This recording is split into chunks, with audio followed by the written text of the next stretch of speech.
The 7 Briefs. 7 Things You Never Knew About Captain Ibrahim Traoré, presented by The 7 Briefs. In the heart of West Africa, a storm is rising.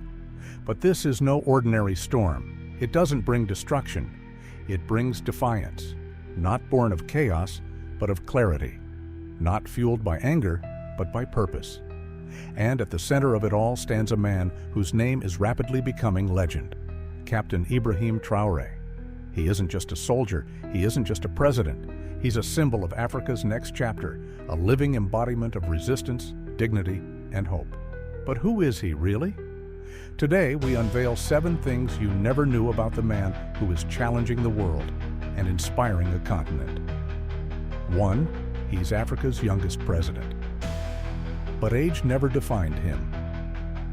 In a world where leadership often comes with wrinkles and worn suits, Captain Ibrahim Traoré broke the mold. At just 34 years old, he shattered expectations and became the world's youngest sitting head of state in 2022. But to understand him, you must look past the number, because Traoré carries something far heavier than years. He carries vision.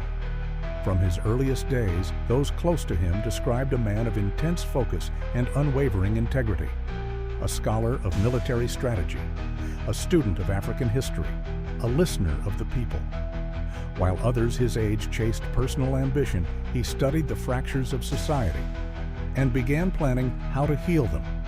Leadership wasn't something he sought, it was something that called him. And he answered. 2. He rose from the ranks. A true soldier for the people.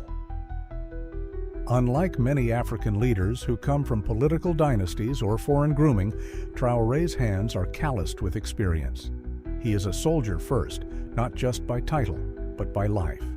He trained at the University of Ouagadougou, then at Burkina Faso's military academy, where he quickly gained a reputation for intelligence, discipline, and tactical brilliance. But it was in the northern regions, deep in the Sahel, where terror groups plagued rural communities, that Traoré became more than just an officer. He became a protector.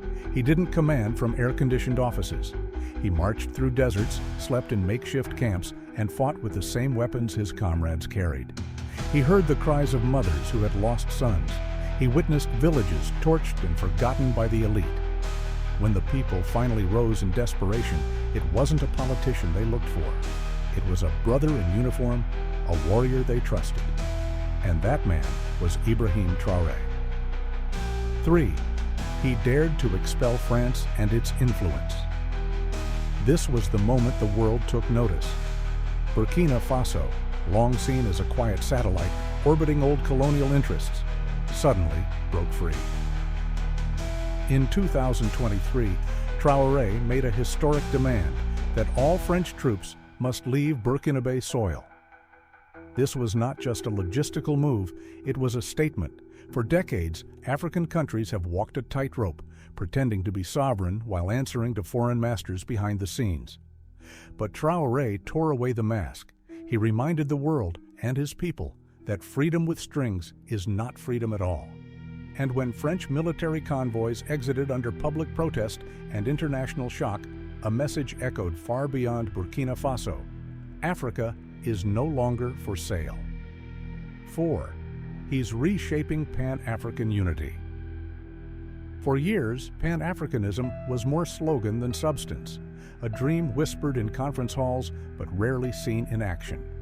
Captain Traoré is changing that. Together with Assimi Goïta of Mali and Abdourahmane Tiani of Niger, Traoré is forging what many now call the Sahel Alliance. This alliance is not built on paperwork. It's built on a shared vision, a joint military pact to defend against external threats and internal instability, a commitment to breaking economic dependence on the West, and perhaps most significantly, the idea of a new regional currency, free from the chains of the CFA franc, which many call a tool of neo-colonialism. These leaders are no longer asking to sit at global tables. They're building their own and inviting only those who respect true sovereignty. 5. He put the people before the politicians. In a region often plagued by corruption and elite excess, Captain Traoré took a different path. Shortly after assuming power, he began slashing unnecessary government spending. He reduced ministerial privileges, cut off lavish travel budgets, and halted expensive presidential perks. Instead, those funds were redirected into building schools in forgotten villages, restocking underfunded hospitals, equipping rural security units to protect farmers and families from insurgents. He implemented transparency measures and invited citizen watchdogs into governance. And in doing so, he sent a clear message. Leadership is not luxury, it is service. While many African politicians speak of change, Traoré lives it, and the people are watching. 6. Assassination attempts. Haven't broken him. When you stand against systems built over centuries, they will come for you. And they have. Captain Traoré has survived multiple assassination attempts and internal coup plots, each more desperate than the last. Armed groups, foreign backers, and even disgruntled factions within the military have tried to unseat him. But each time he emerged stronger. He has remained calm under pressure. He has addressed the nation with poise. And he has refused to rule through fear, even as it tries to grip him. He moves with a quiet confidence, as if knowing his mission is protected by something greater than bullets. And with each close call, something remarkable happens. The people rise higher, the chants grow louder, and the legend of the African lion only grows. 7.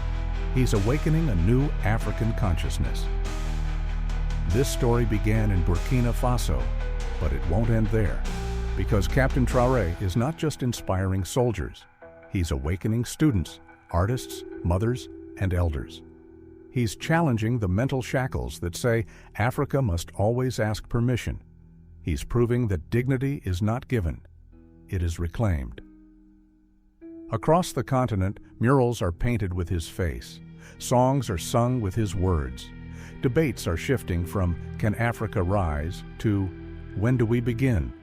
He has relit the Pan-African flame, and that fire is spreading from the banks of the Niger to the shores of Ghana, from Johannesburg to Tunis. Captain Ibrahim Traoré has become a symbol not of perfection, but of possibility. So now ask yourself, what if every African nation had a Traoré? What if young men and women everywhere began believing they didn't need to leave home to find power, because power was already within them?